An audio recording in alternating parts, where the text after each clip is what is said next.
Next 9 news में आप सभी का बहुत बहुत स्वागत है। मैं हूं आपके साथ प्रज्ञा सिंह।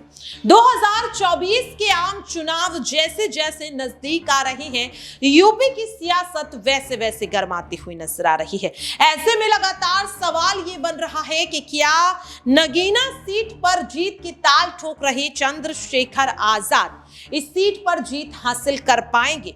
नगीना सीट पर चंद्रशेखर आजाद बार बार दावा कर रहे हैं कि वे जीत हासिल कर ही लेंगे, लेकिन क्या ये उनके लिए इतना ज्यादा आसान होगा?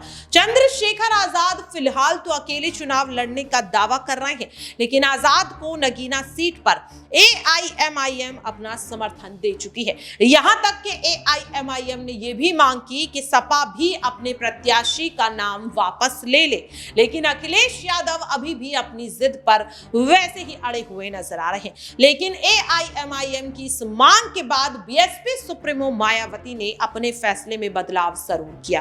दरअसल आपको बता दें कि मायावती ने अपने मौजूदा सांसद गिरीश जाटव को नगीना सीट से टिकट न देकर बुलंदशहर से टिकट दिया है, जिसके बाद माना जा रहा है कि वाकई में अब मायावती नगीना सीट पर चंद्रशेखर आजाद को अपना खुला समर्थन देती हुई नजर आ रही है। इसी के साथ आपको बता दें कि चंद्रशेखर आजाद को जिस तरह से केंद्र सरकार द्वारा Y+ श्रेणी की सुरक्षा मुहैया कराई गई है, इस फैसले से बहुजन समाज पार्टी भी खुश नजर आ रही है।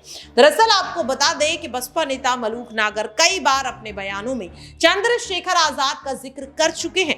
यहां तक कि भीम आर्मी भी बार बार इस बात को कहती हुई नजर आती है कि मायावती चंद्रशेखर आजाद के साथ हैं, लेकिन वे औपचारिक ऐलान नहीं करती।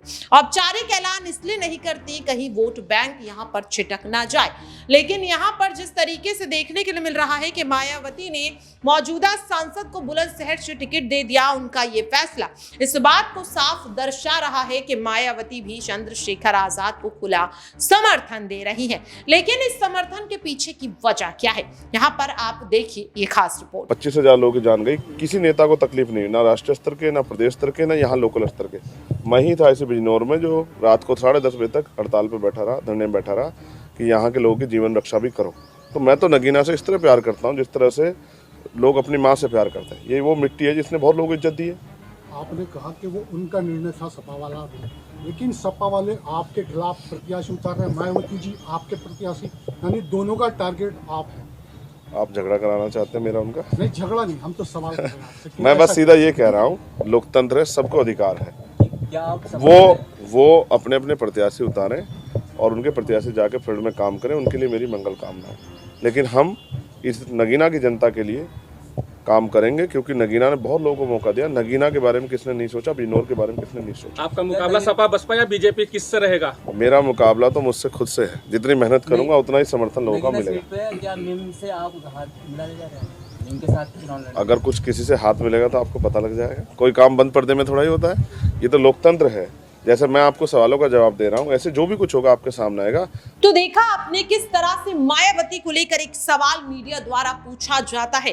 गलत सवाल सुनते ही आजाद किस तरह से भड़क जाते हैं और कहते हैं कि क्या आप हम लोगों को आपस में लड़वाना चाहते हैं। चंद्रशेखर आजाद का भले ही कोई साथ ना दे, लेकिन चंद्रशेखर आजाद कभी भी किसी के लिए एक बुरा शब्द नहीं कहते।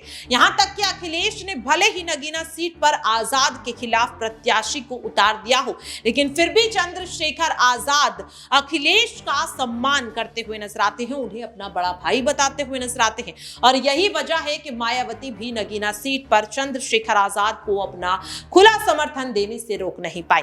देखना होगा कि मायावती के समर्थन मिलने के बाद क्या नगीना सीट पर अब चंद्रशेखर आजाद को अखिलेश भी समर्थन देते हुए नजर आएंगे, प्रत्याशी को वापस लेते हुए नजर आएंगे, जिसकी उम्मीद बेहद कम है। लेकिन चंद्रशेखर आजाद ये साफ कर चुके हैं कि कोई उनका साथ दे या ना दे, लेकिन वे नगीना सीट की जनता के लिए काम करते रहेंगे। क्या 19 अप्रैल को जब पहले चरण की वोटिंग में नगीना की जनता चंद्रशेखर आजाद पर क्या वाकई में भरोसा करके उनके समर्थन में वोट भी देती हुई नजर आएगी या नहीं, ये देखना काफी ज्यादा अहम रहेगा।